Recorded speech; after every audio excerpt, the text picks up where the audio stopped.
لا نقرأ القرآن مثل ما يقرأ داعش، إنه في هذا الشهر الفضيل يكون الإنسان يقرأ القرآن قراءة شنو؟ قراءة تأملية تدبرية فكرية.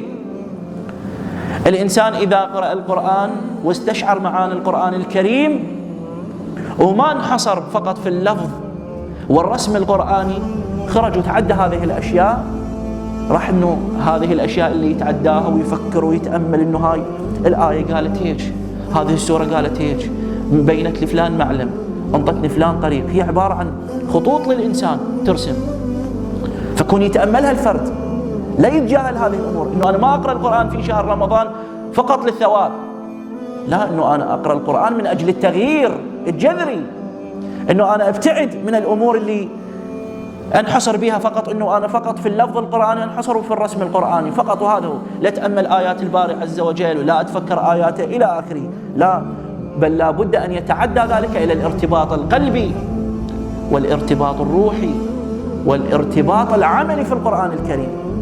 وبدور هذا الارتباط يصحح مسيرة الإنسان ويصونها من الانحراف والإعوجاج. هذا التأمل والارتباط بالقرآن الكريم الروحي والقلبي والعملي يصون الإنسان من الانحراف، يصونه من كثير من القضايا اللي تهلك الإنسان وتدمر الإنسان.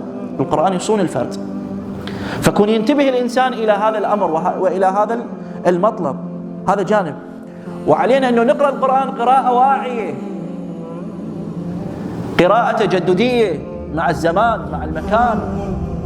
لا نقرأ القرآن مثل ما يقرأ داعش، إنه يقرأ القرآن على مود يذبح الناس، على مود يهجر الناس، على مود يدمر الناس. لا، إحنا نقرأ القرآن وعموم المسلمين يقرؤون القرآن قراءة وعي، قراءة تفكر، قراءة بناء للأمة، مو قراءة داعش الإرهابية، القراءة اللي تذبح الإنسان وتقتل الإنسان.